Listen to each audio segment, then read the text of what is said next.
दोस्तों नमस्कार, मैं हूं हरकेश कुमार और आप देख रहे हैं हिंदी MBH।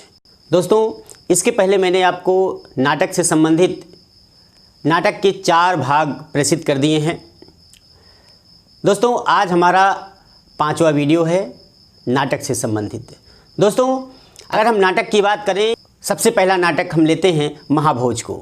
दोस्तों ये महाभोज नाटक मन्नू भंडारी के द्वारा लिखा गया एक महत्वपूर्ण नाटकों की श्रेणी में आता है। दोस्तों ये 1977 ईस्वी में घटित बिहार के पटना जिले का बेलछी, याद रखिएगा बेलछी नरसंहार पर आधारित है। दोस्तों इसके प्रमुख पात्रों में यदि हम बात करें तो विशेषर उर्फ बिस्सू आता है। विशेषर उर्फ बिस्सू जो सरोहा गांव की हरिजन बस्ती की आगजनी की घटना के सबूतों को सक्षम अधिकारियों को सौंपकर बस्ती के लोगों को न्याय दिलाना चाहता है। विशेषर उर्फ बिस्सू इसी राजनीतिक षड्यंत्र का शिकार हो जाता है और मारा जाता है। दोस्तों दूसरा पात्र है बिंदेश्वरी उर्फ बिंदा। बिंदेश्वरी उर्फ बिंदा बिस्सू की हत्या के बाद उसका साथी बिंदेश्वरी उर्फ बिंदा इस प्रतिरोध को जीवित रखता है और बाद में उसे भी राजनीतिक और अपराध के चक्र में फंसाकर सलाखों के पीछे डाल दिया जाता है। दोस्तों अगला पात्र आता है जो महत्वपूर्ण है, वो है सक्सेना। दोस्तों ये सक्सेना पुलिस अधीक्षक है जो वंचितों के प्रतिरोध को जारी रखता है। दोस्तों अगला हम नाटक लेते हैं सिंदूर की होली। सिंदूर की होली अगला महत्वपूर्ण नाटक है। दोस्तों ये लक्ष्मी नारायण मिश्र के द्वारा लिखित है और इसका प्रकाशन 1931 ईस्वी में हुआ था। दोस्तों इस नाटक में 2 महत्वपूर्ण पात्र हैं। एक है मनोरमा और चंद्रकांता जो एक दूसरे के विरोधी हैं। दोस्तों मनोरमा और चंद्रकांता दोनों एक दूसरे के विरोधी हैं। दोस्तों मनोरमा वैधव्य का समर्थन करती है और चंद्रकांता रोमांटिक प्रेम का। याद रखिएगा मनोरमा वैधव्य का समर्थन करती है और चंद्रकांता रोमांटिक प्रेम का। प्रमुख पात्रों में और यदि बात करें तो मुरारी लाल आता है जो डिप्टी कलेक्टर है, उसी की पुत्री चंद्रकांता है। मुरारी लाल की लड़की है जो रजनीकांत नामक एक युवक से प्रेम करती है तथा अविवाहित होते हुए भी मृत रजनीकांत के हाथों अपने मांग में सिंदूर भरवा कर उसकी आजीवन विधवा पत्नी रहती है। अगले पात्र की बात करें दोस्तों तो सिंदूर की होली में ही भगवंत सिंह आता है। भगवंत सिंह रजनीकांत का हत्यारा है और रजनीकांत की बात करें तो रजनीकांत चंद्रकांता का प्रेमी है। दोस्तों अगला नाटक लेते हैं हम जिसका नाम है एक और द्रोणाचार्य। एक और द्रोणाचार्य ये शंकर शेष के द्वारा लिखा गया है और 1972 ईस्वी में इसका प्रकाशन हुआ था। इस कथानक में वर्तमान शिक्षक की तुलना उस द्रोणाचार्य से की जाती है जिसने एक शिक्षक को अन्याय सहने की परंपरा को जन्म दिया था। दोस्तों प्रमुख पात्रों में एक और द्रोणाचार्य के प्रमुख पात्रों में यदि बात करें तो अरविंद है। अरविंद एक ईमानदार शिक्षक के रूप में रहता है। दूसरा है विमलेंदु। कौन है दोस्तों? विमलेंदु एक शिक्षक के रूप में सत्ता व व्यवस्था के विरोध में अपनी जान गंवा देता है। दोस्तों अन्य पात्रों की यदि बात करें तो अनुराधा है, चंदू है, द्रोणाचार्य है, दुर्योधन है, अश्वत्थामा है और द्रौपदी है। दोस्तों अब हम बात करेंगे आगरा बाजार की। आगरा बाजार हबीब तनवीर के द्वारा लिखा गया एक महत्वपूर्ण नाटक है। ये आगरा बाजार में ओखला गांव की घटना है। इसमें प्रमुख पात्रों में ककड़ी बेचने वाला है जिसके इर्द गिर्द संपूर्ण नाटक का कथानक घूमता रहता है। दोस्तों इसके पश्चात एक महत्वपूर्ण पात्र आता है जिसका नाम है पुलिस वाला जो बेनज़ीर का ध्यान आकर्षित करने के लिए उसके सबसे सफल ग्राहक को खोमचे वालों के बीच झगड़ा करने के आरोप में गिरफ्तार कर लेता है। दोस्तों अन्य पात्रों की यदि बात करें, आगरा बाजार के अन्य पात्रों में तरबूज वाला, कनमैलिया, पान वाला, शायर, हमजोली, किताब वाला आदि पात्र मौजूद हैं। दोस्तों, इसके पश्चात हम एक नाटक लेते हैं जिसका नाम है बकरी। बहुत ही चर्चित और महत्वपूर्ण नाटक रहा है सर्वेश्वर दयाल सक्सेना जी का। और आपको बताते चलें, सर्वेश्वर दयाल सक्सेना जी का नाम प्रमुख नाटककारों में इस बकरी नाटक की वजह से होता है। दोस्तों, बकरी नाटक का प्रकाशन 1974 ईस्वी में हुआ था। बकरी नाटक के प्रधान नायक नायिका के रूप में कोई भी पात्र मौजूद नहीं है। अन्य पात्रों में नट है, नटी है, भिस्ती है, दुर्जन सिंह है, कर्मवीर है, सत्यवीर है, सिपाही है और विपत्ति है। दोस्तों, विपत्ति जो है एक गरीब युवती है और एक युवक है। तो इस प्रकार से बकरी नाटक में पात्र रहें। दोस्तों, अब हम महत्वपूर्ण एक और नाटक की बात करेंगे। नाम है उसका आषाढ़ का एक दिन। इसका प्रकाशन 1958 ईस्वी में हुआ था। हिंदी साहित्य में एक बहुत बड़ा पुरस्कार इस नाटक को मिला, वो था संगीत नाटक अकादमी पुरस्कार। दोस्तों, ये पुरस्कार इनको 1959 ईस्वी में मिला था, यानी 1958 में ये प्रकाशित हुआ और 1959 में इसे संगीत नाटक अकादमी पुरस्कार से पुरस्कृत कर दिया गया। दोस्तों, ये आषाढ़ का एक दिन नाटक मोहन राकेश के द्वारा लिखा गया एक बड़ा ही सफल नाटक रहा है।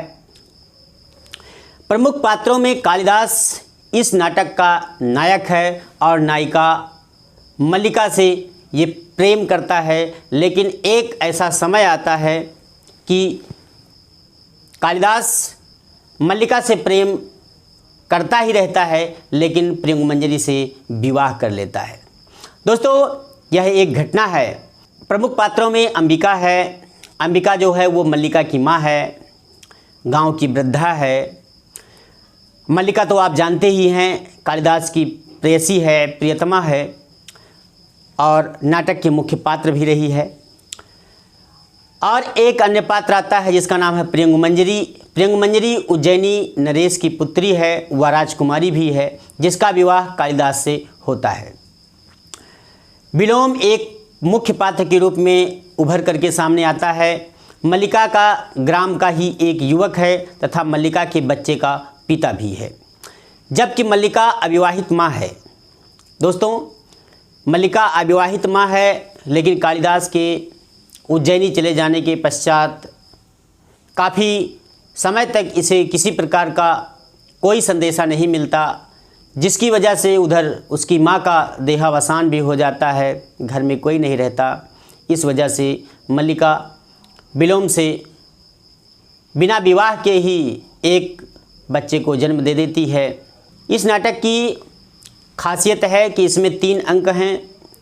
और दोस्तों, ये नाटक 3 अंक का नाटक आषाढ़ के एक दिन से प्रारंभ होता है और आषाढ़ के प्रथम दिन में ही ये, यानी जिस आषाढ़ के प्रथम दिन से ये नाटक की शुरुआत होती है, प्रारंभ होता है, और आषाढ़ के प्रथम दिन ही इस नाटक का समापन भी हो जाता है।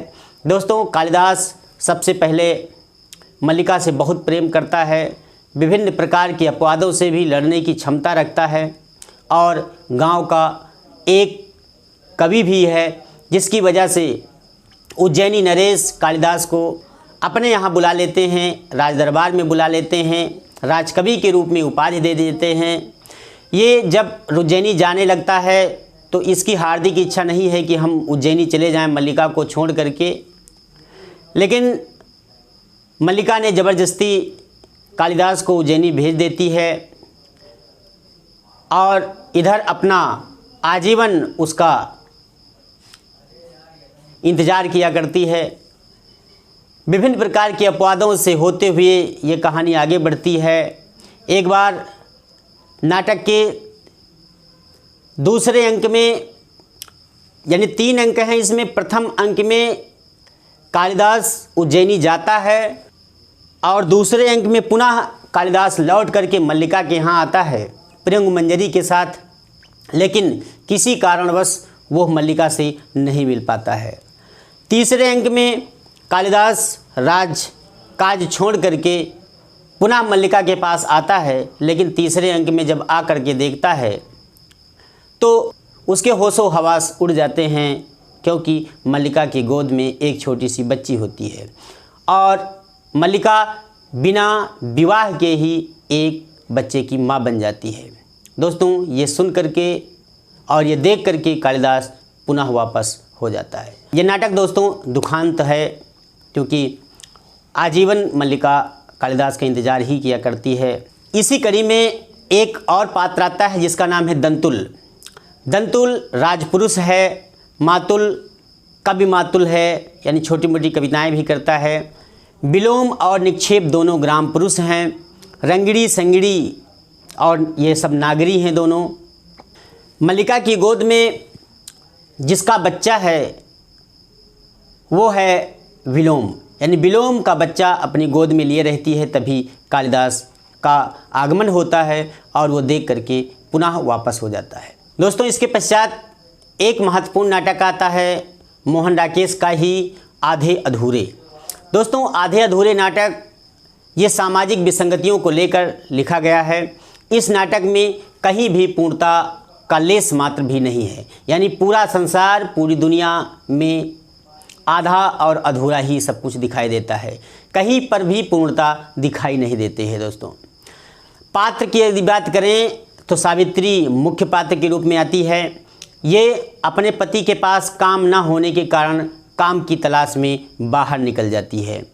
दोस्तों, अन्य पात्र में बिन्नी है। बिन्नी सावित्री की बड़ी बेटी, जो अपनी माता के मित्र मनोज के साथ भागकर शादी कर लेती है, यानी बिन्नी अपनी माता सावित्री के मित्र के साथ भाग करके शादी कर लेती है। उसके पश्चात एक पात्र आता है किन्नी। किन्नी सावित्री की छोटी बेटी है, जो अश्लील उपन्यासों को पढ़ती है और अश्लील हरकतें भी करती है।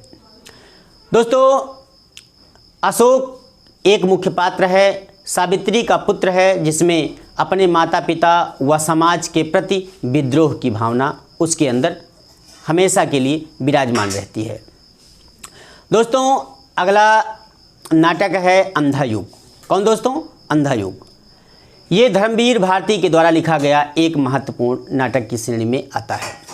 इसमें प्रमुख पात्र की यदि बात करें तो प्रमुख पात्र है कृष्ण।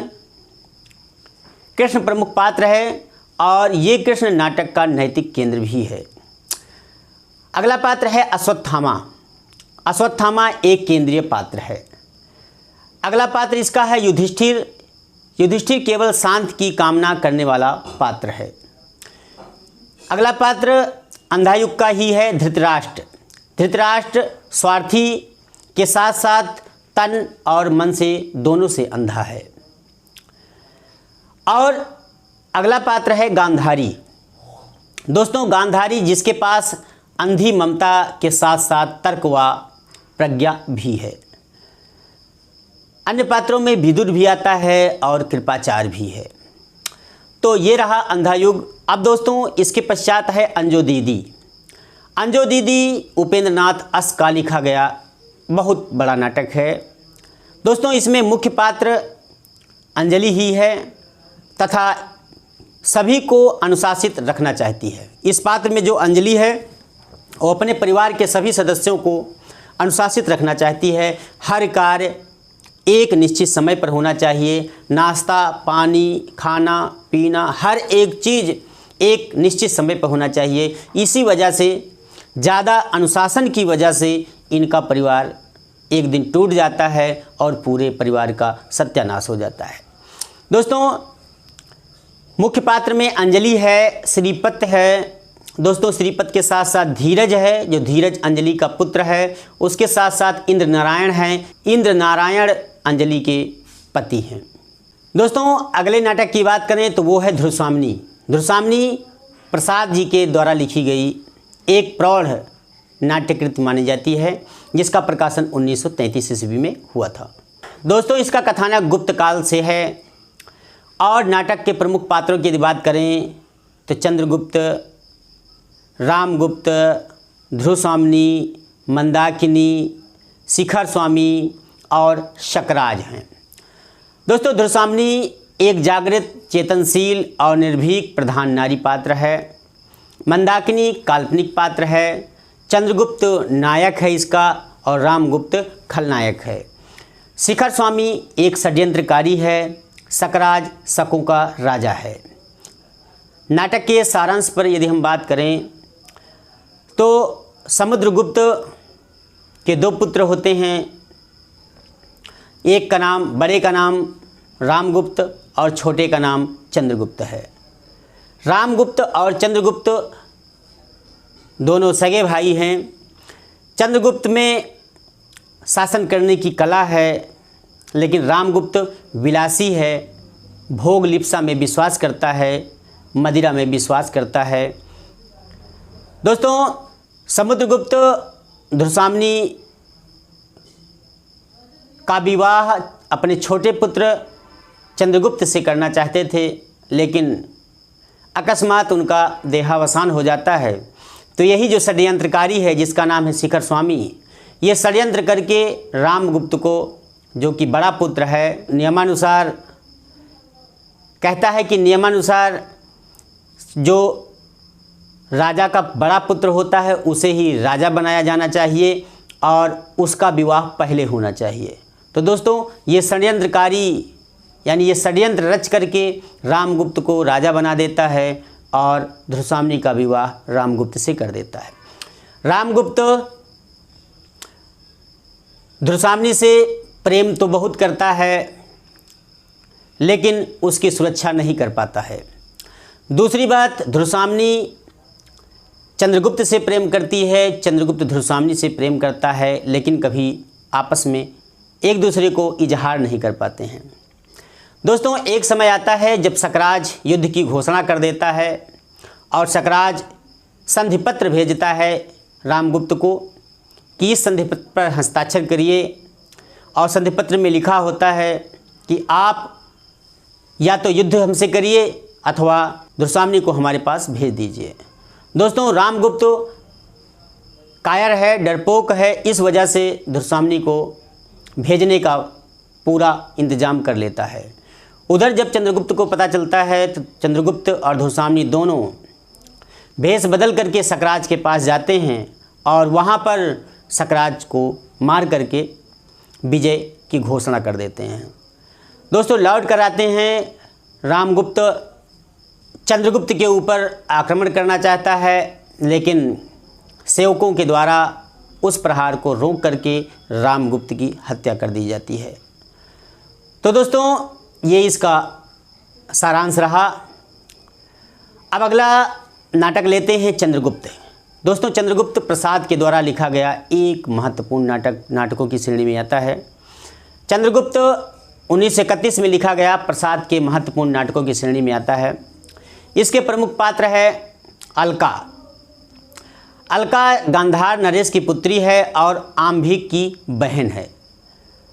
अलका साहसी है, राष्ट्रप्रेमी है, दयालु आदि गुणों से परिपूर्ण नायिका है। अगला पात्र है मालविका। मालविका सिंधु देश की बालिका प्रधान नारी पात्रों में से एक है।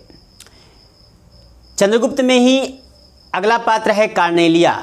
यवन सेनापति सिल्यूकस की पुत्री है और मुख्य पात्र है चंद्रगुप्त। ये धीरोदात्त नायक के रूप में बना रहता है। दोस्तों, अगला पात्र और प्रमुख पात्र की श्रेणी में आता है चाणक्य। दोस्तों, ये चंद्रगुप्त के मुख्य पात्र रहे। अब हम देखेंगे स्कंदगुप्त, जो प्रसाद के द्वारा लिखा गया एक महत्वपूर्ण नाटक था। दोस्तों, इसके प्रमुख पात्र में स्कंदगुप्त आता है, जो कि प्रमुख पात्रों में स्कंदगुप्त मुख्य पात्रों की श्रेणी में आता है। अगला पात्र है कुमारगुप्त। ये मगध का सम्राट है।